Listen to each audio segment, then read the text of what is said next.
Excited to have Catherine here with us, and please join me in welcoming her to the podium.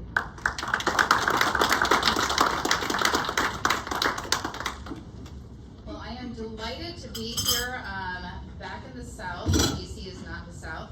And to have actual sweet tea up here, in addition to my hot tea. So grateful for that, and to all of you for joining us today. And it's so good to be with a group of people who just gather together every month to talk about the core principles of our nation.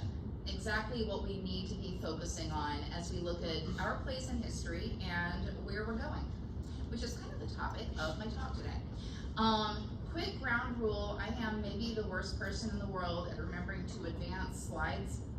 So if it seems like we've gone 2 or 3 topics beyond, just feel free to raise your hand, and I'll try to catch us back up. But we're going to start by talking about climate change.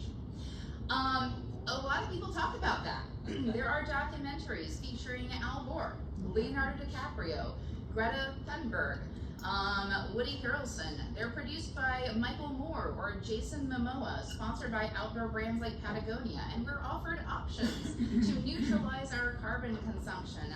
I've gotten these Apple News alerts recently letting me know that El Nino is dead, long live La Nina.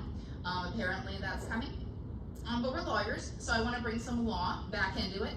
There may even be some environmental lawyers here in the room, and if so, y'all are doing incredible work just trying to exercise good stewardship of our planet and our resources. But there's a pair of environmental law cases that are coming up, potentially coming up, before the U.S. Supreme Court, with big oil petitioning for cert. It is Shell and Sunoco, LP, respectively, v. City and County of Honolulu, Hawaii.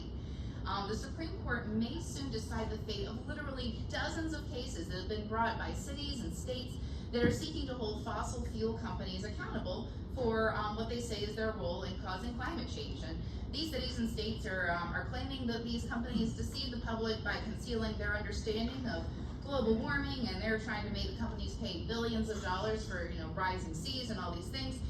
So far, none of the cases have gone to trial, but that's one of the things that the court is considering right now. So on June 10th, the Supreme Court invited the Solicitor General to file a brief in this case, expressing the views of the U.S. So there's a really good chance that in the next Supreme Court term, we in D.C. could be saying aloha to a lot of lawyers from Hawaii, hoping that they bring some macadamia nuts or something with them. But interestingly, and the reason why we're talking about this specifically is because there's a bit of a FedSoc connection. In the last few weeks, we have seen these articles, these opinion pieces urging the court to take up the case. And so, of course, in response, we're seeing outlets like Rolling Stone link those pieces, and you want to picture that conspiracy board with string like you see in the spy movies where they have all the papers on the wall and the string. Yeah, to what they call Leonard Leo's dark money network. So, Garth Brooks may sing about his friends in low places. If you believe Rolling Stone, we've got some friends in pretty high places, so I appreciate that. But I want to zoom back out because there's talk about climate change, but there's one kind of climate change that every single lawyer is interested in, and that is judicial climate change. As Alexander Hamilton said, how lucky we are to be alive right now. Or I guess Lin-Manuel Miranda dressed up as Hamilton. But he might have also added how lucky we are to be lawyers right now. We live in this profoundly consequential time. Few people truly understand the depth of the impact that we've seen in recent elections. 2008, we elected President Barack Obama, and our nation's first black president took his seat behind the Resolute desk. See, I was one off here. The president. 2010, the red wave, and the beginning of a tsunami of pro-life laws passed from coast to coast. Oh, that's the upper right there. That's the 2010 election. And in a former role, my team was behind the bulk of those laws. Hundreds of pro-life laws, defending life, helping moms, helping families and partners, and just figuring out how do we make this work when a woman's facing an unexpected pregnancy. And then we had 2012. And in the minds of many people, Obama's second election meant that the Democrats were going to have a lock on the judiciary for the next years to come, control of our judicial system. And then came 2016. 2016, when everyone, including reportedly Donald Trump himself, was completely surprised on November 8th when he won the presidency. People in the room said that his reaction was one of just sheer amazement that it had actually happened, because everyone thought that Hillary Clinton had this one in the bag. Publicly, he admitted that he sort of thought he was going to lose. And there we have Trump. So in 4 short years, President Trump changed the balance of power in the American judiciary for decades. He was a nominating machine. The district courts, the courts of appeals, and 1/3 of the U.S. Supreme Court. We knew, of course, of one opening on the Supreme Court, but one of the other 2, at least, just stunned the nation. Justice Scalia's death near the end of President Obama's second term had been a shock. At the time, it was only the second death of a sitting Supreme Court justice in 60 years. Obama nominated Merrick Garland, Chief Judge of the U.S. Court of Appeals for D.C., to fill the seat, but the Senate declined to act on the nomination, and it expired. In his first days in office in 2017, Trump nominated Justice Neil Gorsuch, and he was confirmed a little over 2 months later. In 2018, Justice Kennedy retired, and Trump nominated Justice Kavanaugh to fill his seat, and in 2020, after Justice Ginsburg's sudden death, he nominated Justice Amy Coney Barrett. Minimum 1 flipped seat here. And that completely shifted the balance of the court, the balance of the judiciary, for decades to come. Let's just think about the cases that have come down since then on some of the hotly contested issues of our day, which likely would have gone the other way before those appointments. So you go through and you look at the cases, you look at the topic, you look at which justice voted which way, which signed on to which opinion, and you see what changed. And in the 2020 term alone, 5 examples. Number 1, voting rights. We saw Arizona's restrictions on voting in the wrong precinct being lawful, and the state being able to forbid voters from relying on another person to collect and drop off ballots. A case on donor disclosure, Americans for Prosperity Foundation. California's requirement that charities report their major donors to the state, violating the First Amendment. Union access to workplaces in Cedar Point Nursery, California not being able to require that union representatives be allowed to meet with farm workers at their work sites because it violates the constitutional rights of employers. A lot of these cases out of California, you may notice, not so many out of Alabama. Alabama is very solid. COVID restrictions in religion, Roman Catholic Diocese of Brooklyn v. Como. New York could not prohibit in-person attendance at worship services because it violated the Constitution's protection of religious liberty. And life sentences for juvenile offenders, Jones v. Mississippi. Juvenile offenders don't have to be deemed incorrigible or beyond hope of rehabilitation to receive a life sentence. And then came the 2021 term cases. I don't know if any of you have heard of Dobbs. A little bit of a change there. 2022 term, and now we're wrapping up the 23 term. So we're looking at dozens of cases that would have been decided the other way just a couple of years prior. Filtering down, setting the precedent for every single court in our nation, and all of that happened because of 2016. It all happened because Trump, a one-term president, at least thus far, nonetheless nominated 3 justices. And so I did the math, and the last president to appoint that many was Reagan, who got 4, but that's not all, because when you actually calculate it out and you prorate it, no president since Warren G. Harding, since his presidency was cut short by his 1923 death, no president had successfully nominated more justices prorated by time in office. That's almost 100 years where maybe someone nominated more, but it's like FDR, so he had a little bit of extra time. So let's put that all into the context of what's happening right now in 2024. We have, let's just be honest, as Nikki Haley said to Gayle King on CBS Mornings, we've got a couple of older gentlemen running for the White House right now.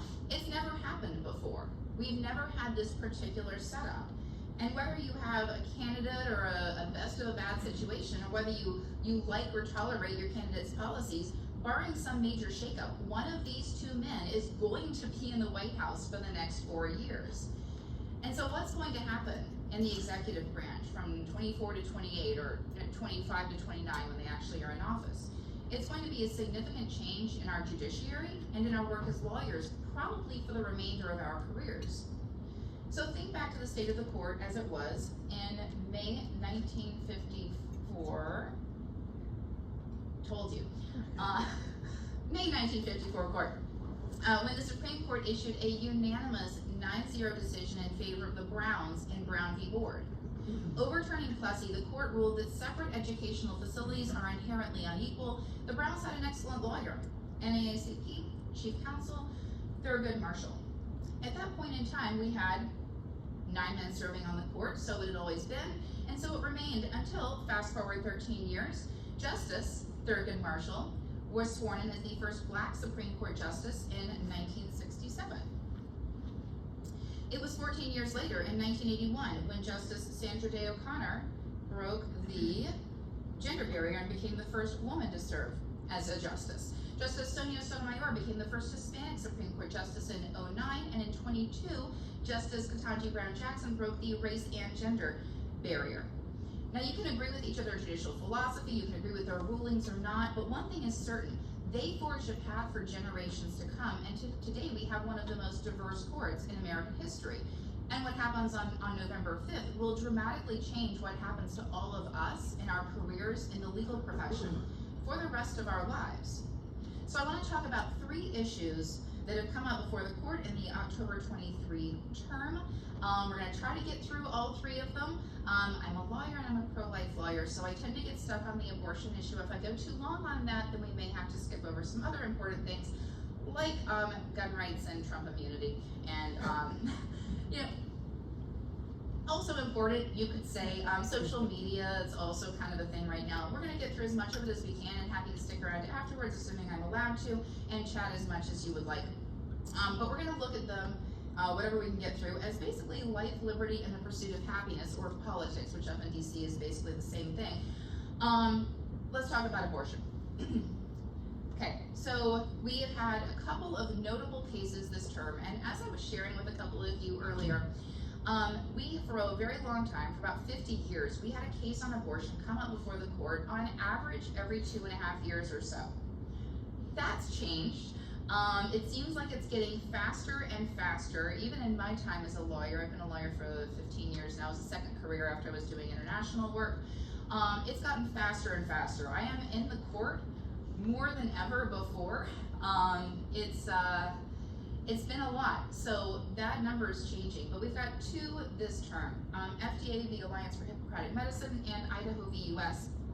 As the court continues to sort out just what guardrails are allowed on the issue of abortion. And while most Americans agree on the issue of abortion, it's clearly one of the most contentious areas for the people on the ends of the bell curve, right? Most Americans in the middle, but if you're on the end, you've got some strong opinions. I'm one of them. So it's been my career and my daily work for the last 15 years. I was in the courtroom for both oral arguments. I was at the Capitol Hill Club for the post-oral argument luncheons, if you know, you know, and spoke at the rally supporting the doctors in the FDA case, and that's one that has actually come down, so I'm going to focus a lot of our time on that and then kind of see where we go. Okay, so FDA, the Alliance for Hippocratic Medicine. Basically, the right case, maybe, but the wrong plaintiffs.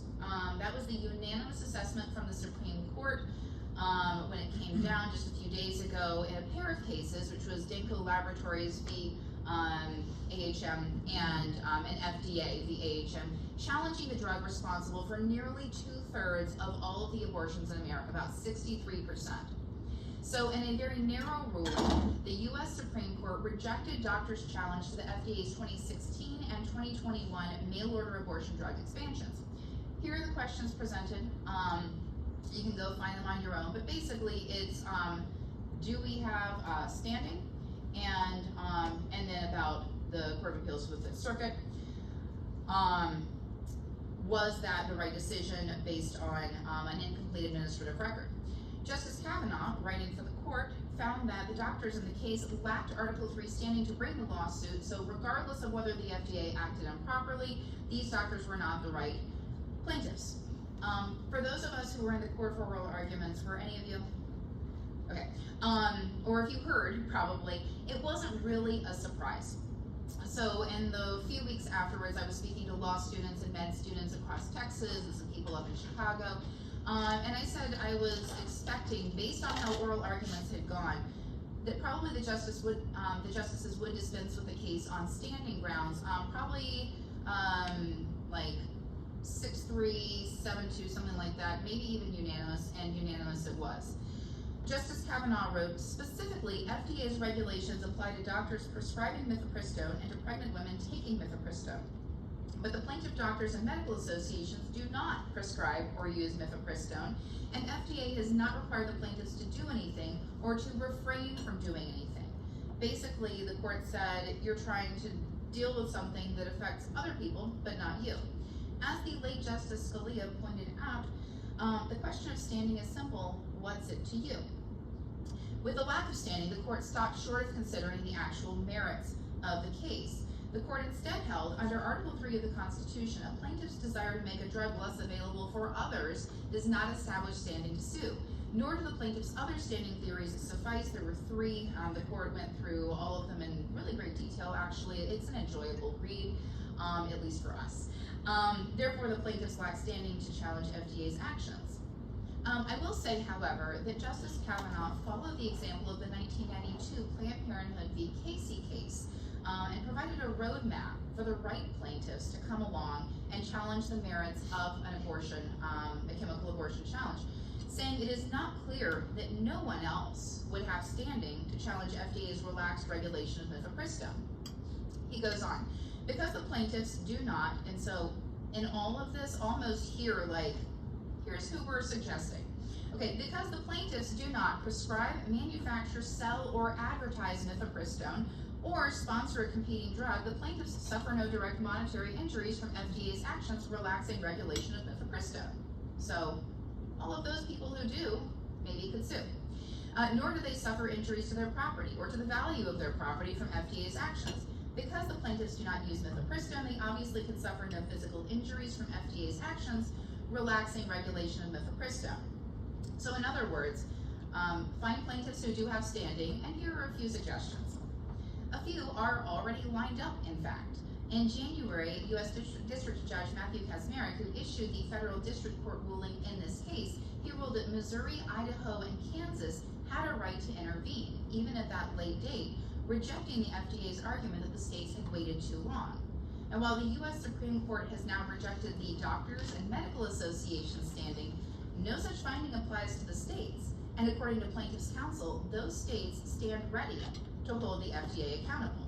Now, it's possible that they could succeed, despite the SG's insistence at oral argument that neither states nor any other potential plaintiff could successfully assert standing.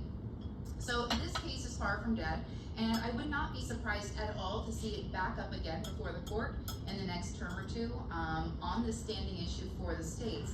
So I want to go ahead and talk a little bit about the merits, because if a plaintiff is able to overcome that standing hurdle, that's exactly where we're going to be. Just going to check really quickly. Nope, not yet. Okay, so doctor's perspective on this. Now, full disclosure, we at First Rights Global filed an amicus brief with the Texas Justice Foundation in support of the doctors in the case. The doctors essentially asked this question: where are the checks and balances on unelected bureaucracies and their ability to impact millions of lives? Those bureaucracies, they impact our lives every single day, and overall, pound for pound, it's a good thing. We have them for a reason. Our interstate lines are wide enough for the semi-trucks that we're trying to pass. Manufacturing plants can't dump waste next to our schools, and we don't have arsenic next to aspirin on our shelves. But agencies are not infallible. No agency is above the law, and when they get something wrong, what comes next? In 2000, the FDA approved a 2-drug abortion regimen, mifepristone and misoprostol. the FDA concluded that the drugs could not be safely used without special measures, and they limited the gestational age to 7 weeks or less. Prescribers had to be licensed physicians. They had to be able to diagnose ectopic pregnancies and determine gestational age. And doctors were required to provide ongoing medical care in person. Number 1, the day 1 in-person administration of the first drug. 2, the day 3 in-person administration of the second drug. And number 3, the day 14 visit to check for complications, which seems reasonable given what's been going on, what the woman is electing to do. The FDA included a black box warning to alert women that surgical intervention may be necessary and to inform them of what to do in case of an emergency, noting that access to emergency care would be critical. Now, there were a few benchmark dates along the way, but for our purposes, by the time this case made it up to the Supreme Court, there are 2 that matter still, 2016 and 2021. So in 2016, the FDA eliminated the day 3 visit and the day 14 visit, increased the maximum gestational age from 7 to 10 weeks, eliminated the requirement that the prescribers be doctors, and that prescribers report serious but non-fatal injuries to the FDA. They had a really piecemeal analysis of this. It included safety measures like ultrasounds. They relied on studies that included ultrasounds that the FDA doesn't require. You don't have to have an ultrasound to have a chemical abortion, but the studies they relied on to say this is a safe thing did have ultrasounds. So that didn't make a lot of sense. And they did not use any study that put these changes all together and took a look at, okay, what happens when you do all these things at once, all in 1 year, no longer doctors, eliminate 2/3 of the visits. Is it still safe? We don't know because it was very piecemeal. Okay, 2021, there was already this push by Planned Parenthood and groups like that to offer chemical abortion drugs through telemedicine, and then we had COVID.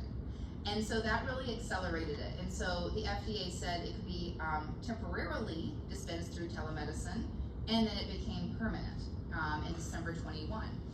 So the FDA removed that last day 1 in-person dispensing requirement, but continued to identify emergency care as the backup, the backstop, instead of going back to the abortion clinic.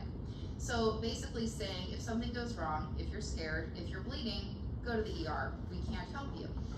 So one might say that the decision was arbitrary and capricious. The FDA failed to consider the ramifications based on what they cited and didn't cite, and they failed to explain why they seemed to make a decision that ran counter to the evidence. So the FDA now allows non-doctors to mail abortion drugs to pregnant women up to 10 weeks of gestational age, and only fatalities are actually being reported. And all of that was justified based on the fact that we have ERs in our country. They said, okay, things may go wrong, go to the ER. As the lower courts in this case found, on the merits, the government likely broke the law by improperly, arbitrarily, and capriciously relaxing potentially life-saving safety standards. And, as the doctors pointed out in their briefing, there are legitimate concerns about having chemical abortion drugs floating around. Not only do they account for 63% of our nation's abortions every year, they disproportionately impact our healthcare system. And we don't know the extent of the impact because we don't have proper reporting.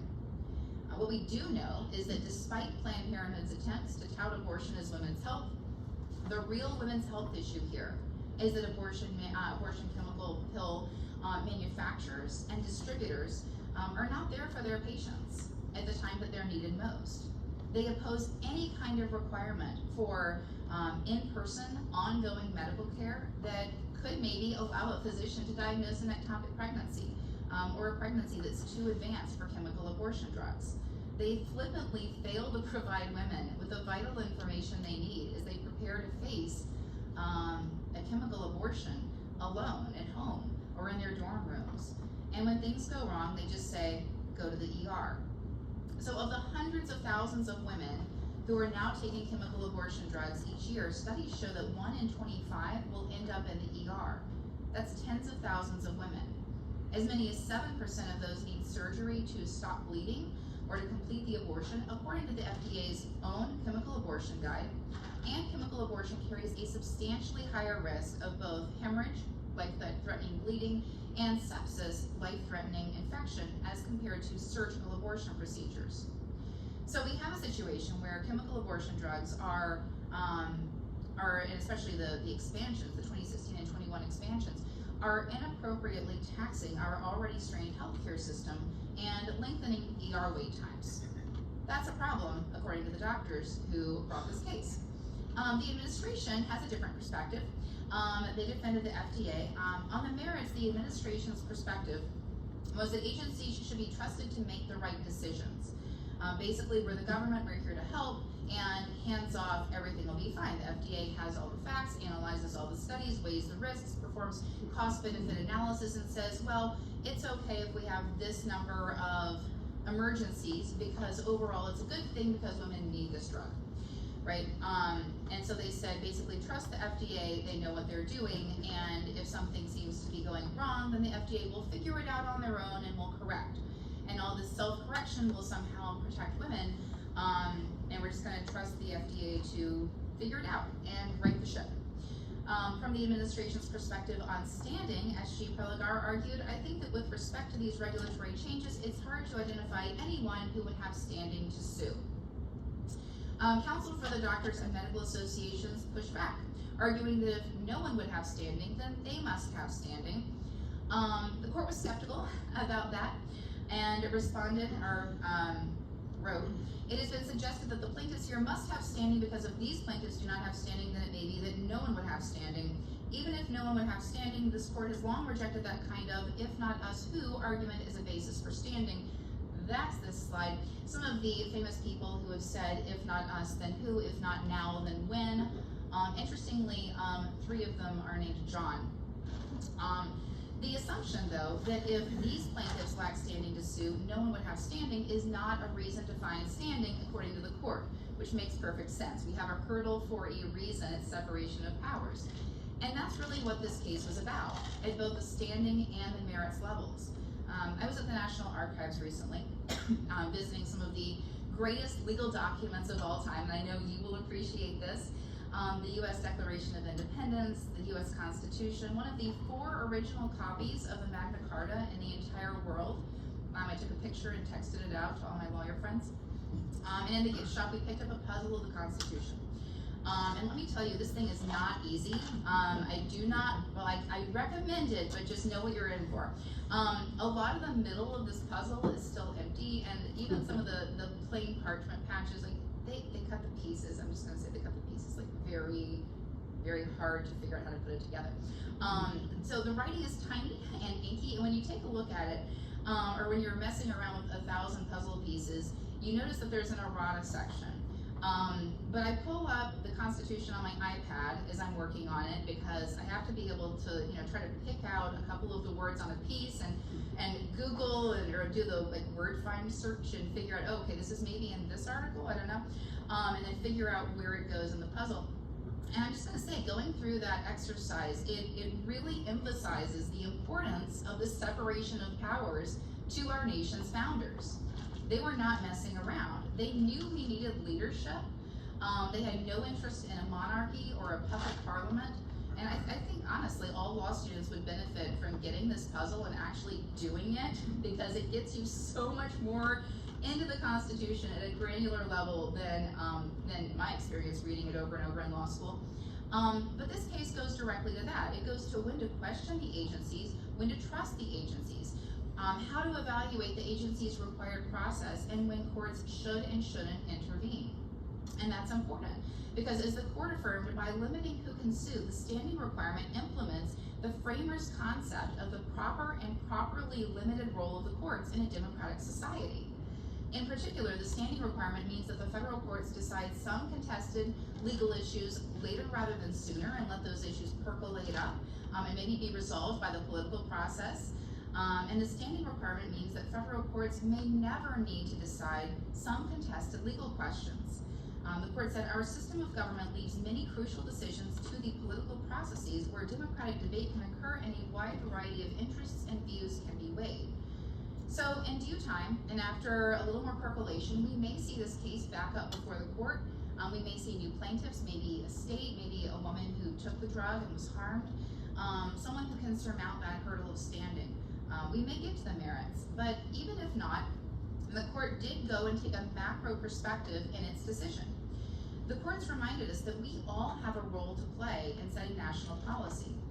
Justice Kavanaugh wrote, citizens and doctors who object to what the law allows others to do may always take their concerns to the executive and the legislative branches and seek greater regulatory or legislative restrictions on certain activities.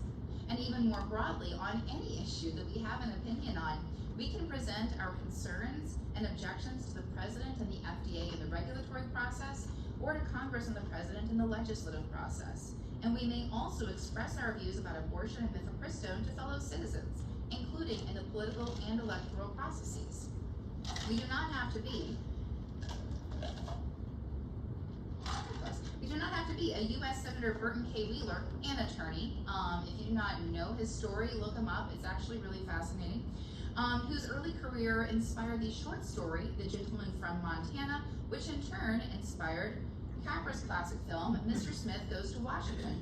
We don't have to be him to speak out for what's right. That is the birthright of all Americans.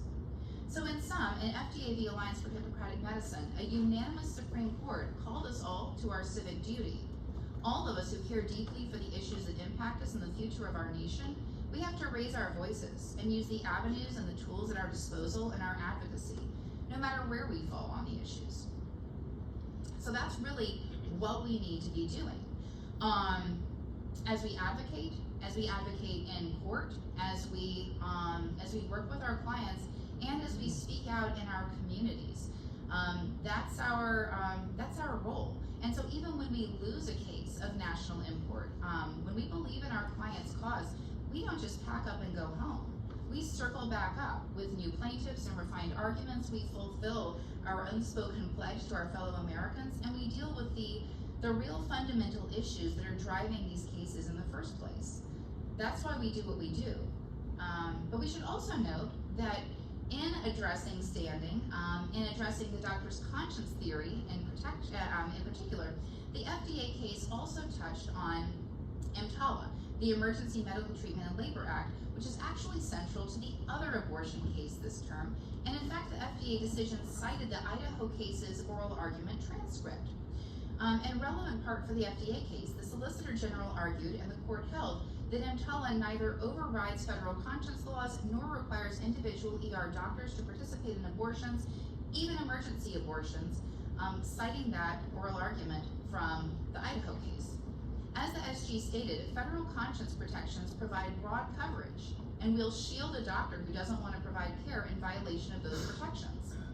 And this breaks, according to the court and FDA, any chain of causation between FDA's relaxed regulation of mifepristone and the doctor's asserted conscience injuries. On the other hand, it, number one, asserts that we have strong conscience protections for our healthcare providers. That's a huge win, assuming that we actually stick to it, and the court and the SG actually stand by that. That's huge, and it's also a little bit of a canary in the coal mine, if you will, for the Idaho case, which, from my perspective, holds great hope. So let's talk Idaho.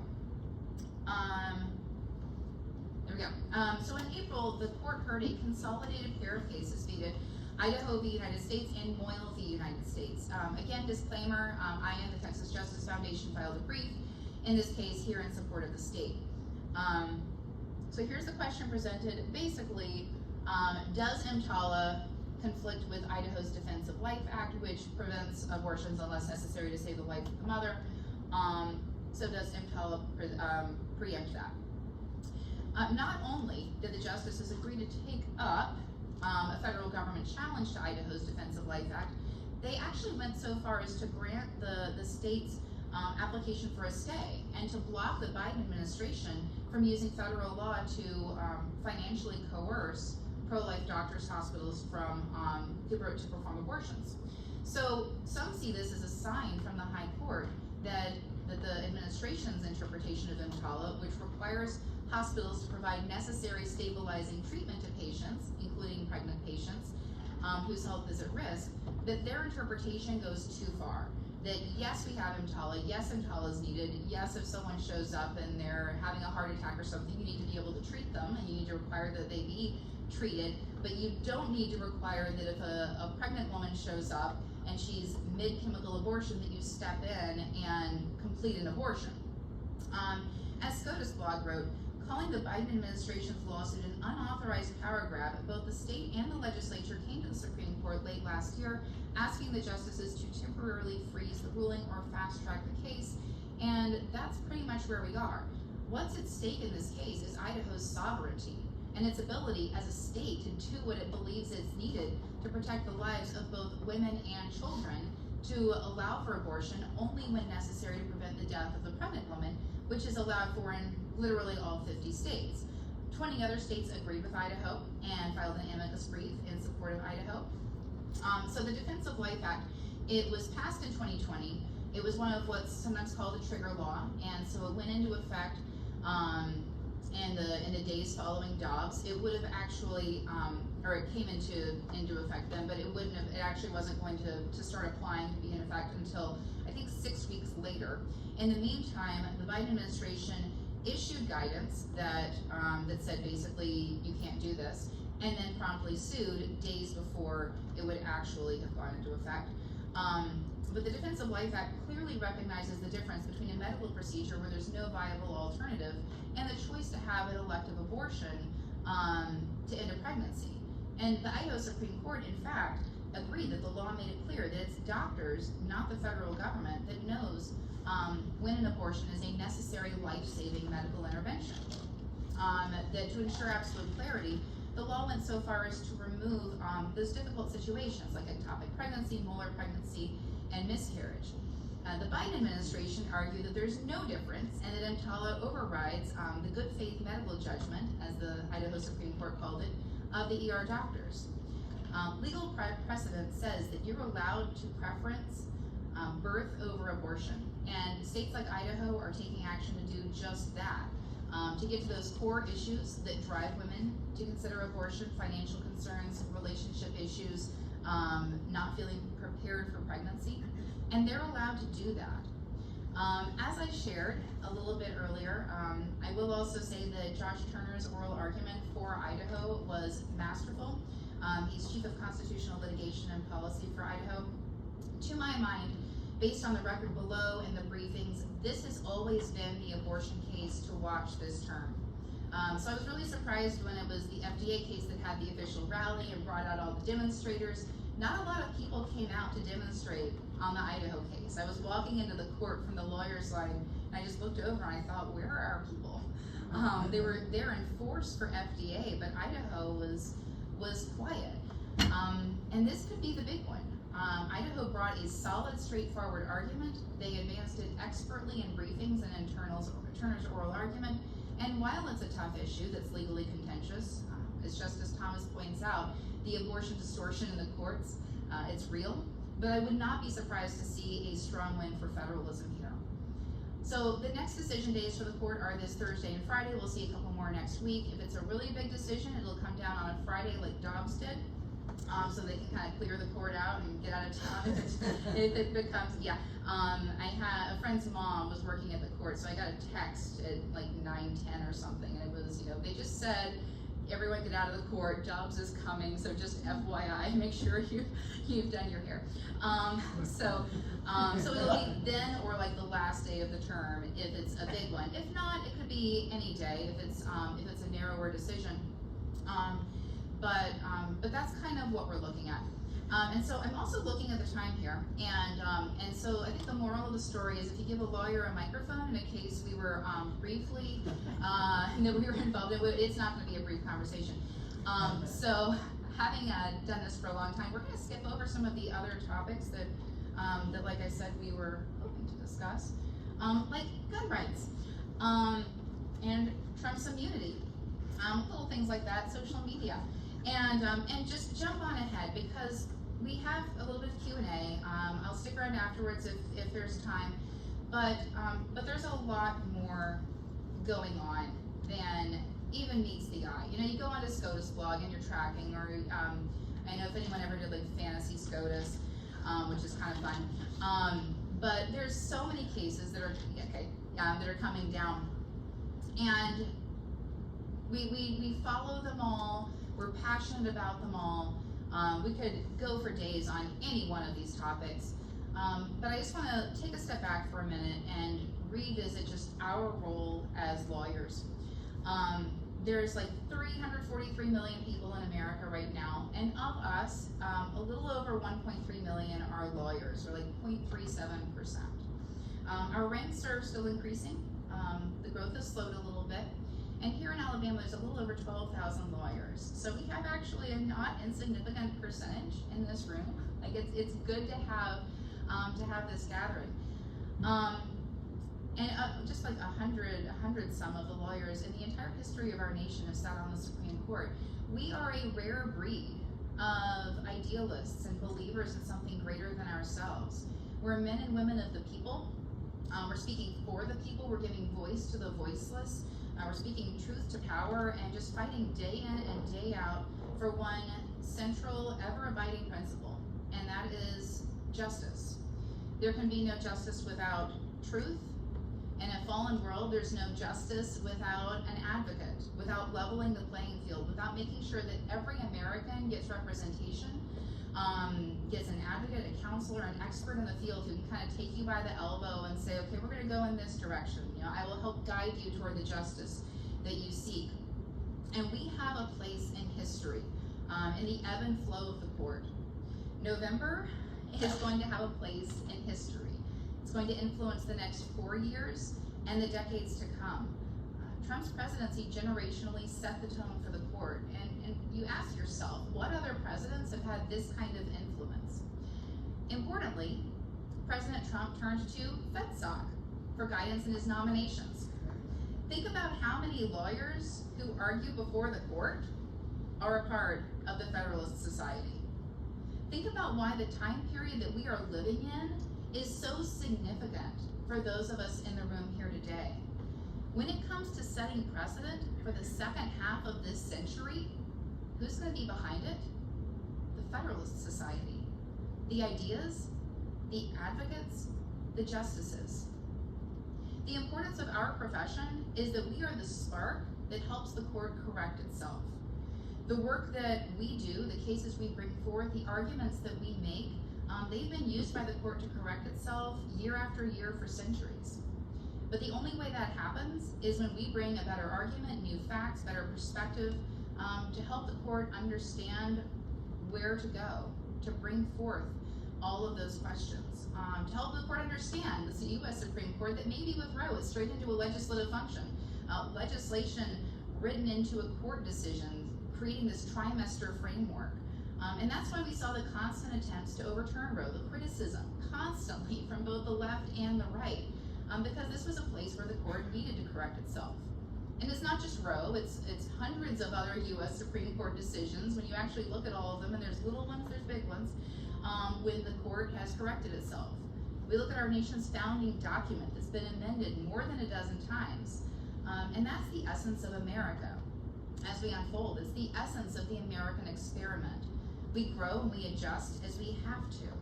And we have not had comprehensive federal legislation on abortion, not yet. There's no national consensus yet. But that doesn't make it the responsibility of the court, whose job is to interpret the laws, to do. So with Dobbs, the court was taking on not only abortion, which is a critically important issue, but also taking on the separation of powers, also taking on the direction of our nation in the centuries to come. And it's up to us to point the way. And that's what makes the late nights worth it. That's what inspires us to put every fiber of our being into our oral argument, or into writing that opinion after our oral argument. I've been working on life for the better part of 20 years, and it's been my passion. It's been day in and day out, looking at Roe v. Wade and Dobbs v. Jackson Women's Health, the two major cases that bookend, with a whole lot of cases in the middle and cases since. But we haven't seen that type of change in America really since Brown v. Board. So what happens on November 5th is going to dramatically change the law of the land in America. What are the judicial decisions to come in the next decade, in the next 50 years?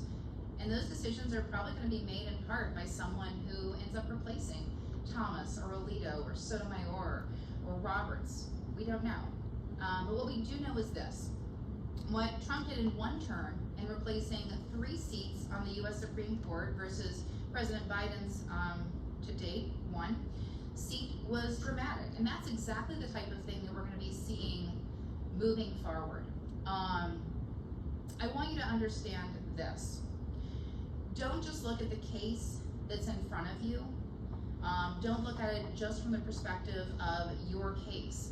Any case that you're working on, it fits within a much broader context of jurisprudence that is absolutely redefining what goes on and what happens up to the highest court in the land. And what happens there is going to be impacted by what happens in November. And what happens in November is impacted by the conversations that are going on right now at the dinner table, at the water cooler, in the aisles of our churches after we let out of a Sunday. We have the privilege to be able to have those conversations, to live in really one of the greatest experiments of a democratic republic that the world has ever known. But decisions are made by those who show up. And you've all shown up. And maybe you're here because you need a whole lot of CLE, and I get it, I respect it, I play that game too. But maybe you're also here because you just deeply care about your founding principles, and you've already maxed out your CLE for the next 2 years. Because you realize how important you are and what you do is in the grand scheme of this place that we call America. So I am so grateful that you came out today. I'm so grateful to share a meal with you in the great state of Alabama. And if I may, I just want to end with God bless America. Thank you all.